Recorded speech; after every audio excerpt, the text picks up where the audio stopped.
So I found this house when I looked up the cheapest thing for sale on the ocean, and then drove out, and it was somewhere I had never been before or paid any attention to. And I walked right in and paid the ask.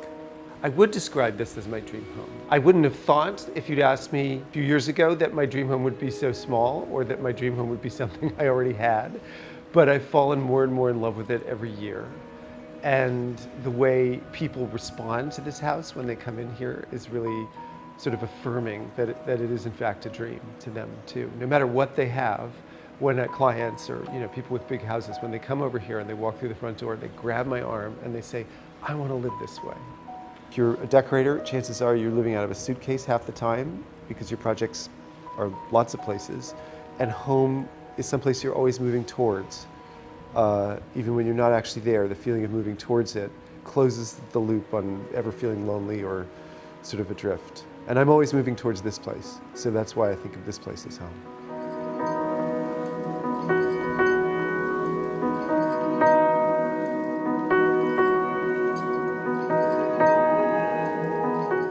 You're watching Homeworthy, where we believe every home has a story. To watch the full episode ad-free, scan the QR code or click join below.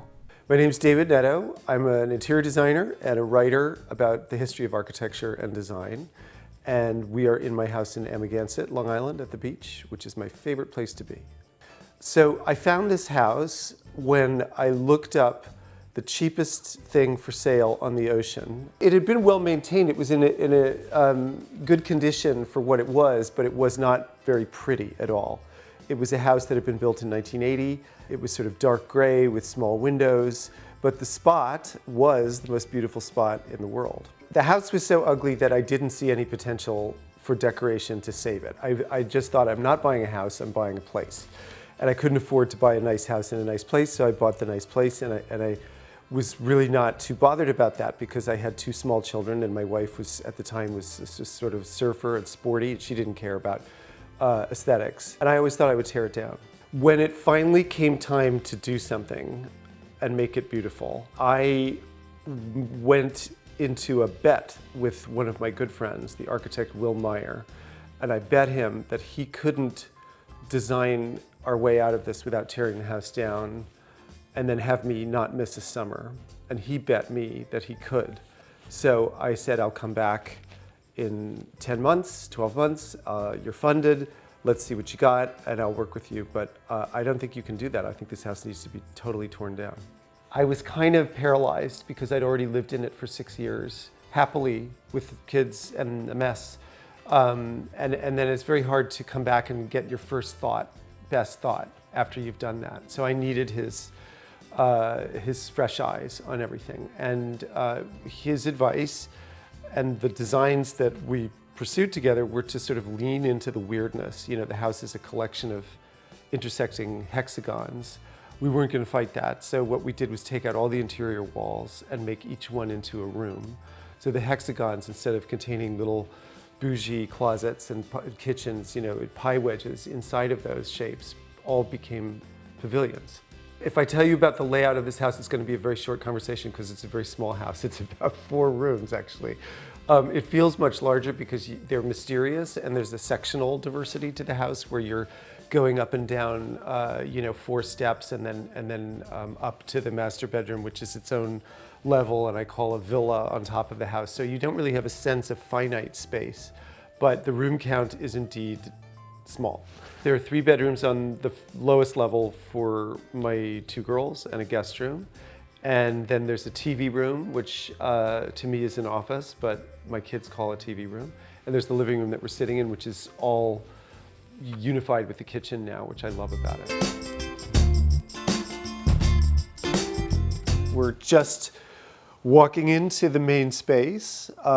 It's not many rooms, but they're sort of big and well connected. And one of the first things we did was decide to clad the entire house in bleached fir boards. So all these horizontal boards you will see are the walls everywhere to give it a calming, unified, organic vibration with a beachy finish. I love the way that also meets the oak veneer of the kitchen cabinetry and stuff Other, bookshelves are made of that. So the material palette is very beachy and calming and serene. The kitchen is almost a linear kitchen. It wraps just these two walls. I don't know when I'm in the living room or when I'm in the kitchen because they're all one space. This is not often used by me because I can't cook anything, but I like to make coffee for anybody that comes over. And then this long table does double duty as a games table after dinner. Candles, you can eat on that side and then move over here with a drink and start playing backgammon, which is one of my favorite things to do. But you really live in the house outside in the summer, so obviously most of the eating in nice weather in the summer is outside. This is the messy section that I always have prepared with lots of messes, especially when I know Homeworthy's coming over. Sorry, that never really goes away. But, I use the place as an office as much as a vacation house. So it's kind of unstoppable. These are all books that I've written. And I have many copies because I give them as housewarming presents when I go to dinner. If I get invited somewhere out here, I just, whip one out on the way out the door. And people are at least pretend to be happy to be given one of those. One wall of a big room being a library is a great trick to always make the room feel full and used. I actually don't come and take a book off the shelf very often. I like to look at them. It's not that I wouldn't. I have books everywhere in this house.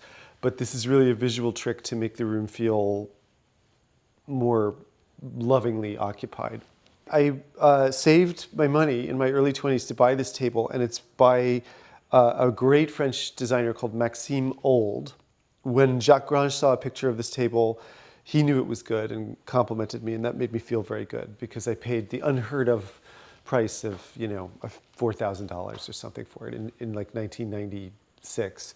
I've always had this. It's followed me in every house I've had since I stopped living at home with my parents. And then on top of it are a little wood boat model that my office gave me as a present. This is to hold pens probably for a desktop. I think it's Italian because it looks like a Riva speedboat. And these I bought at Mellet Mercantile pop-up in Montauk out here. Sorry if it looks stupid with the hat. You can put that down there. I said I like to have books everywhere, and I meant it. So they're all on here. And then there's some beautiful, I go to this place in New York called Mantiques Modern, and they have marvelous silver boxes like this, which I should polish more often than I do.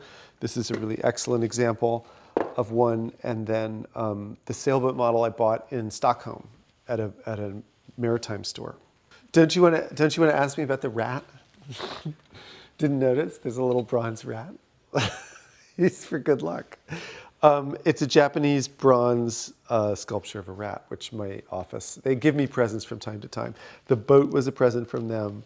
The rat was a present from them because I was shopping with friends, with my team in Hudson, and they knew that I wanted it. And I think they thought I was too embarrassed to buy it or something because I don't like to go shopping on trips for clients and buy things for myself. I use all the presents that people give me, especially the people who work for me. I also love shells. I didn't find this on the beach. It's Caribbean or something, but I can't resist a good shell. I'm as happy to buy a beautiful shell as a great piece of furniture. So come on over here. The fireplace is the one thing that we kept from the house that sort of survived the transformation. It was completely like this, and it still is like this. I thought it looked like a sort of postmodern, Italian 1980 sculptural fireplace and loved it. And then Meyer Davis, the architecture firm I worked with, put this amazing aquarium window behind it, which it did not have before. It had two little, measly normal windows. And that makes all the difference. Everything you're looking at was not the way it was. Every finish, everything, as I said, except for the fireplace, is a reinvention of this house. The eyebrow window above the door is my own design to bring a little bit of sort of Hampton signature detail into the house. The Bermuda 1950s casement windows, vaguely French, but kind of, Palm Beach or Bermuda. That was my idea to sort of class up the image of the house. That iron or steel column in the middle was concealed in the walls of the original kitchen.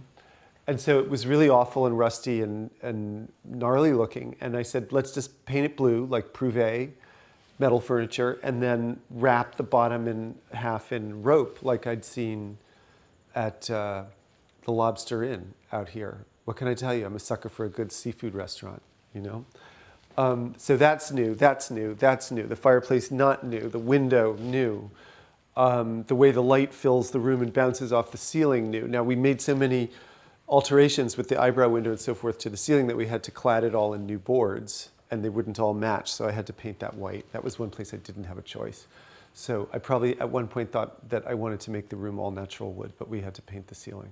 One of the ways that this room I knew was going to behave well is if it was lit evenly all the way around the perimeter. So one half was going to be dining and kitchen, which this is, obviously, and one half was going to be sitting, but I didn't want one half to feel like it was jealous of the other half. So the series of Anne Morris traditional sconces that's in the kitchen where we have the most walls also occurs by the bookcase in the living room, and that they're all on the same switch. So when you turn on the wall switch, the whole room is lit evenly. This low bookcase, sort of like a bar between the two, I knew would provide us an architectural backdrop to the sofa. I mean, I knew what the furniture plan was going to be and that we were going to have a sofa facing the fireplace. And I wanted it to feel a little more convincing finding a wall to be up against or something than if there was nothing. But then, of course, this bookcase got used because I can't stop buying books. I absolutely have design heroes. It's one of the most conspicuous businesses where mentorship is a huge part of whatever talent you're able to develop as a designer yourself. It's very, very unusual that you hear about great careers that did not involve the transference of knowledge from a mentor figure to somebody else. And I was a big admirer of Ralph Lauren and the way he brought classic Hollywood back to the real world and to make a huge business out of in the form of his environments and advertising in the 80s. I was very aware of that as a teenager when I looked at his ads. I was very enthralled by a designer called Terry Despont, who died fairly recently, who brought an enormous knowledge of French modern history, particularly the scale and glamour of ocean liner design, into projects that lifted the culture of whole cities by his buildings being in them. And I had a mentor at Harvard at architecture school called Rafael Moneo, who's a great, great Spanish architect, still in the prime of his career. The nice thing about being a great architect or designer, you don't expire at 28 like a great tennis player, an athlete, whatever. You keep going and you get better. So when you're 90, you might be the best and the most in demand that you can be, which is certainly the case with Albert Hadley, who's another hero of mine and mentor and friend. I would describe this as my dream home. I wouldn't have thought, if you'd asked me, a few years ago, that my dream home would be so small or that my dream home would be something I already had. But I've fallen more and more in love with it every year. And the way people respond to this house when they come in here is really sort of affirming that it is in fact a dream to them too. No matter what they have, when clients or people with big houses, when they come over here and they walk through the front door, they grab my arm and they say, "I want to live this way." And I say, "You can't, because you need all these his and hers dressing rooms, and it's Spartan. You wouldn't do it." But that's what makes it a dream. So let's go up to my TV room.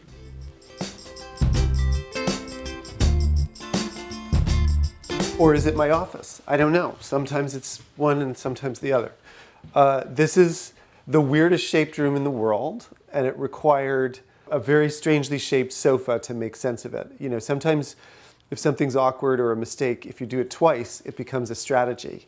And now, because of the shape of that sofa, I think it's a boomerang or whatever it is, the completely bizarre geometry of the room is actually turned into an advantage, because I love this sofa and it immediately makes you relax just to look at it. You don't feel uptight if you're dealing with a sofa like this.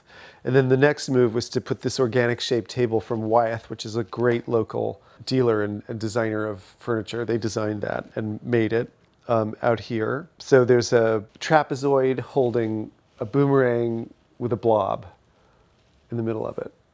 And then we see some straight lines over there. So my desk is extremely messy. I've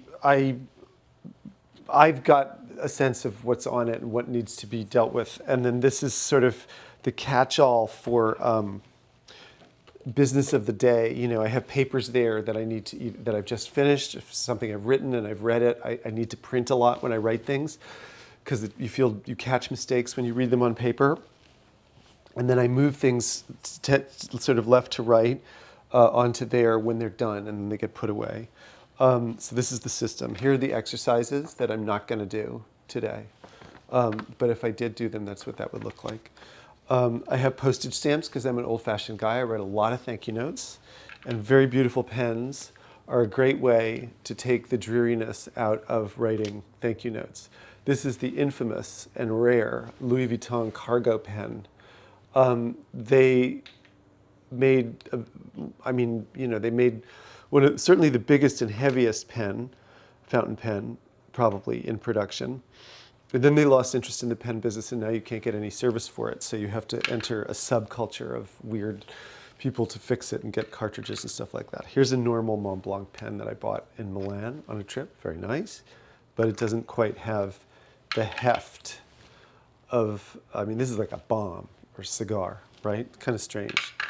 When I'm sitting here chained to Zooms, I like to look at beautiful things. Here's a Dunhill lighter. Beautiful. From, the 60s, 70s. Bought at the same place I buy my silver boxes. And then sometimes I find a beautiful watch that's like really cheap, like a Timex, but I love the color. And I buy that. I wear it sometimes, but I like to look at it. And then this is where I sit. This is where it all goes down, right? I talk to my clients on Zoom. I talk to my office. It's actually an advantage to be here because most of our work is in the East Coast and Long Island even, though my office is in LA. I think it's really important to get out and hit the pavement. And I went to a furniture fair of contemporary young designers, and I bought this chaise that was made by a nice kid, with like a mullet from Canada, who was passionate about what he was doing, and maybe he'll become famous, but I'm an early collector. And then this is one of a pair of 1930s, probably European, maybe Czech, tubular modern chairs. That I tend to change things just to feel differently. It sort of keeps you aware in your familiar space if you change the chairs or something. I'm never going to change the desk. This is a reproduction Privé desk that I love, that I've had for many years, made by Vitra, but I do change the chairs. And then lots of drawings for projects go into a basket. And it's good to have a credenza, but I can't because this isn't a real office, so I reach behind when I'm sitting there and I pick up things that I need to do the work. The question is, did I have an I made it moment? Well, I'm still waiting for that moment. I would say that I have not had an I made it moment as a designer, except because when you're artistic in your approach to being a designer, you're never satisfied. You're always about the next thing being the most exciting thing. I don't think that I have made it as a business person. I mean, what I would love to say is that I built a fantastic company that was building equity the whole time, like smart businesses do, and then I sold it. And then I made it, because then I had a boat or something like that. That would be the symbol of I made it moments in my head. And you don't get that with this job. You are like a dentist or a plumber. You have the hours of the day to sell. It's a service business. And when you go home, nothing happens. Now, the phone has changed that because people can text you all night long and you can be productive. And maybe you can even search for furniture when you're lying in bed on First Dibs in your phone. But the I made it moments are few and far between in design. You always really want to stay hungry. This back area is full of artifacts because not only do we have a picture of my grandmother, Madeline, for whom my daughter was named, we have all these DVDs that are just as passé as a picture of someone from the 1940s now or whenever that's from. I mean, I've got to get rid of these DVDs. You don't need them. You can stream everything, and yet, I don't know, there's something I remember the good times of watching movies and the childhood movies that we reached for and watched over and over again. So I don't know what to say, but I'll get around to throwing those out at some point. The boat models each have a significance. This one needs a little repair, but it's like a completely folk, hand-built model by a father, probably in the late 40s, judging from the style of it. And I bought it, you know, at a junky antique store on Lafayette Street in the 90s. And it was so big, I don't know how I carried it out, but I carried it out myself, and I've had it everywhere. I bought it as an impulse buy, and it's followed me everywhere. Puts me in a good mood to look at it. This boat model is cool, but you can, you know, buy it in a catalog or something. It's getting a little bleached. And then this is actually a very special thing. This is a painting of a shell from one of Captain Cook's South Sea voyages in the 18th century. So when you see Master and Commander and the naturalist doctor is acquiring specimens of flora and stick bugs and so forth, this is what they were doing on Captain Cook's voyages, identifying unclassified shells. And this is a painting on vellum of one of those. So think about that. That started in, like, you know, the South Seas in Tahiti or Polynesia in the 18th century, and now it's here, still next to the ocean. This is a painting by my friend Constantine Cacañas, great artist in LA and a great guy. This is a painting by my daughter Madeline, framed like Velasquez or something. You know, great old master, great art deserves a great frame. And this is a very, very good little mother well from 1959. He was an East Hampton guy, so I sort of, when I sold my house in LA, I thought, where do I want to bring that, you know, and sort of came home. Maybe he even painted it here. And then this is a famous chair called the Spanish chair, even though it's Danish. Well, let's see. The biggest compliment a guest could give me when they come in this house is to say that they want to live that way, which many have done. And then the other biggest compliment that a guest could give me is to not mind that it's so small. I sometimes feel bad that the guest room is not large, and, you know, they might end up next to my kids and hearing, you know, noises, bathroom use, and kids coming in late at night. But if they don't mind that because they understand that the house is pure magic, that's a compliment. It's a house where you really want your guests to be real friends because it's so intimate. So the best compliment they could give me is that they want to be here with me, because they're going to be pretty up close and personal with me if they spend the weekend here. So do you want to come with me into the guest wing of this house? Sounds very grand, but this is the second of the two lowest intersecting hexagons, and it contains my daughter Madeline's room, a guest room, and my daughter Kate's room, which is sort of off limits to us today. She's very private, I'm sorry to say. But the geometry of the house being weird is something you can really get a sense of here. You know, each of these rooms is shaped like a pie wedge and basically only has room for a bed.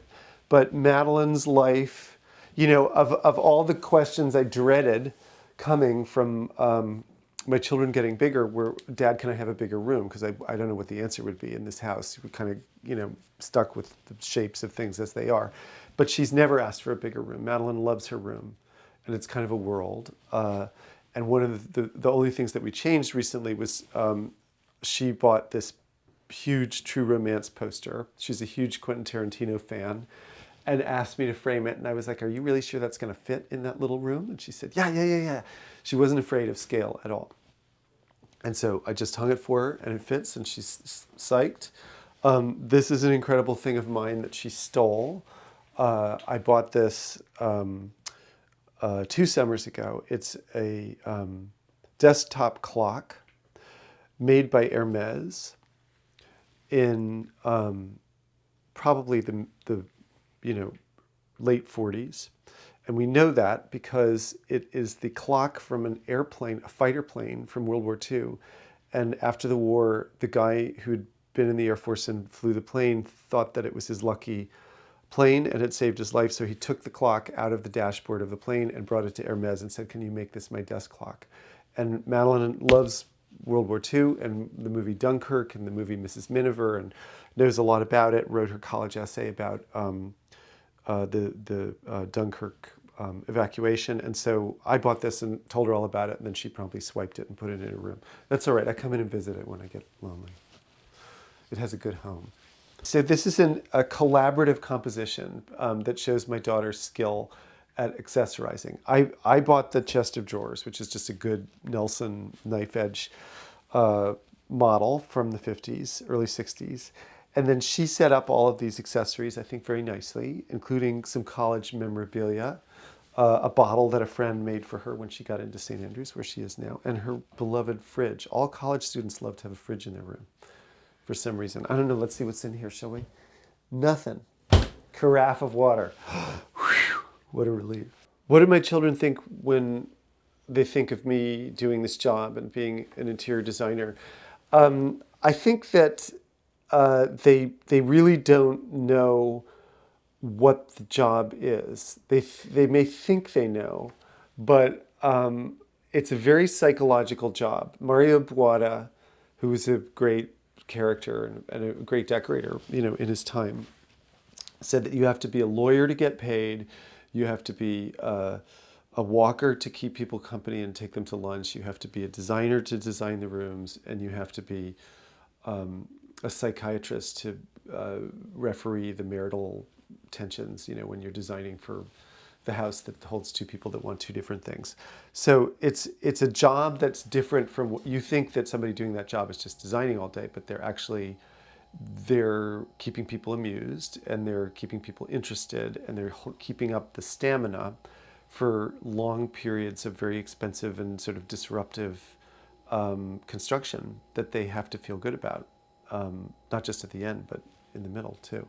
So I don't know if my kids know that that's the real job. I did know that. That's the reason I didn't want to do this for a long time. I didn't really want to share myself that much. I like headphones on and drawing. That's what I wanted to be my job.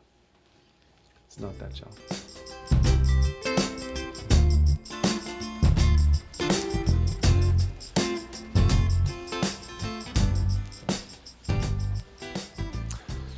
Pretty cool, huh?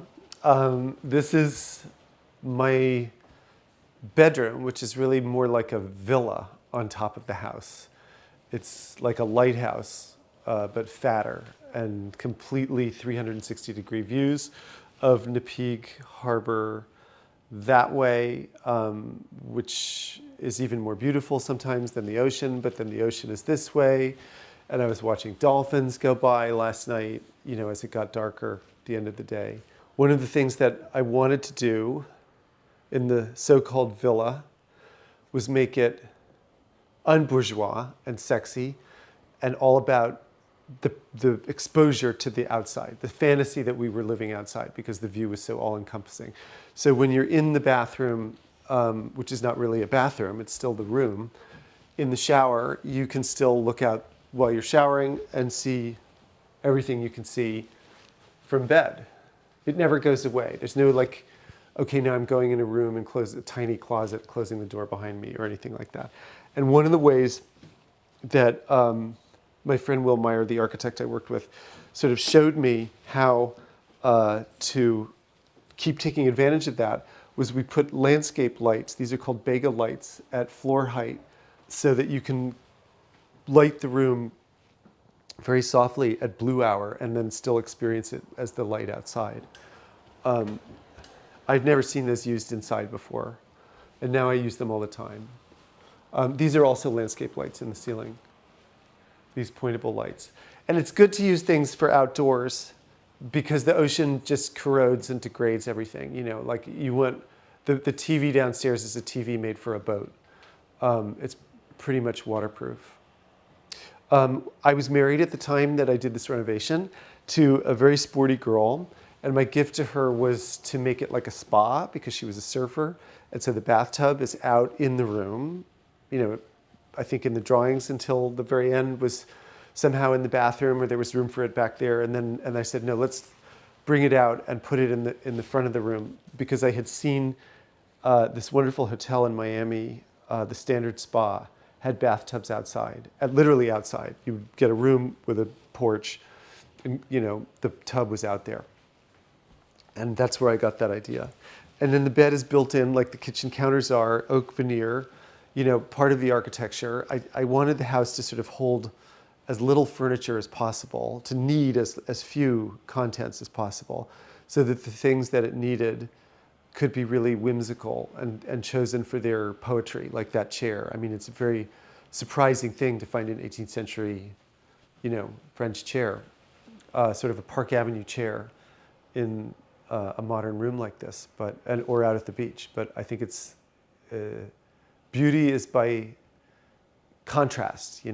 I like to set up those interesting contrasts, and I always had to take a little Park Avenue with me. This beautiful watercolor of the ocean is by my friend Rich Dupont. This is a French sculptor called Alexander Knoll, and it's a great example of Knoll that I chased for years and was lucky to get to buy. We all like Basquiat, right? Jean-Michel, he's here. And then here's something I bought that I liked so much that I just bought it, and it probably shouldn't stay here, but I haven't even unwrapped it yet. I bought it recently from a friend's gallery in East Hampton called Fairfax Dorn. So I'm guilty of buying more art than I can hold.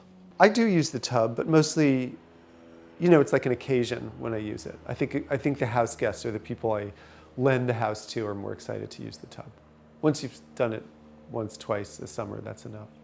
I just want to show you a little bit of the view here and what I love about that sound. Remember when I said my favorite thing was the sound? Come and listen with me.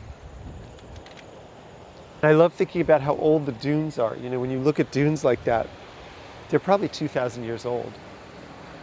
They move, they're always moving, but that's how old something that big is. And my dune here is not new. There's a landmark near here called the Walking Dunes that's so called because the dunes move conspicuously and are reconfigured by the wind. And that's where they filmed that Rudolph Valentino movie, The Sheikh. It stood in for Saudi Arabia, but it was here in the peak. I mean, I love looking at the ocean. I love listening to the ocean. Look at this beach. It's one of the least trafficked beaches out here because it's so hard to get to. It's kind of an inside secret. And then in the last 5 years, there have been tons of whales. I mean, I get out and I always like to look at the water, but now I spend much more time looking because I'm actually looking for whales. Something that I never saw in my whole life out here because they banned fishing of a tiny fish called the menhaden, aka bunker fish. And when that came back, whales follow it. And this whole ocean is full of whales in a way that in my whole life I never experienced.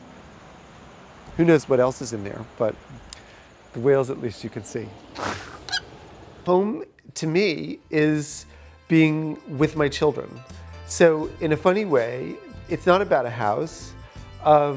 Being a father of children that are now college age means you chase them all over the world, trying to get a meeting, trying to get them to take a vacation with you. And in that sense, my definition of home has become more nomadic, but because it can be in a city that I really have no business in, but if it's near my kid, then it's home, and it's very, very deeply felt, by me to be home. Home is where my books are. Home is where the memories of my parents who are no longer alive are, and the friends that they loved who I still do know are, which is why I love being in Amagansett so much, among those people that I grew up with. Home is also where you feel you're able to recharge, regroup your thoughts, and go back out in the world and be effective not being at home. I think home is like vitamins. And a lot of the time you're doing the things you need to do. If you're a decorator, chances are you're living out of a suitcase half the time because your projects are lots of places. And home is someplace you're always moving towards. Even when you're not actually there, the feeling of moving towards it is very, as it closes the loop on ever feeling lonely or sort of adrift. And I'm always moving towards this place, so that's why I think of this place as home. Thanks for watching. Be sure to go to homeworthy.com for exclusive content, shopping guides, and so much more.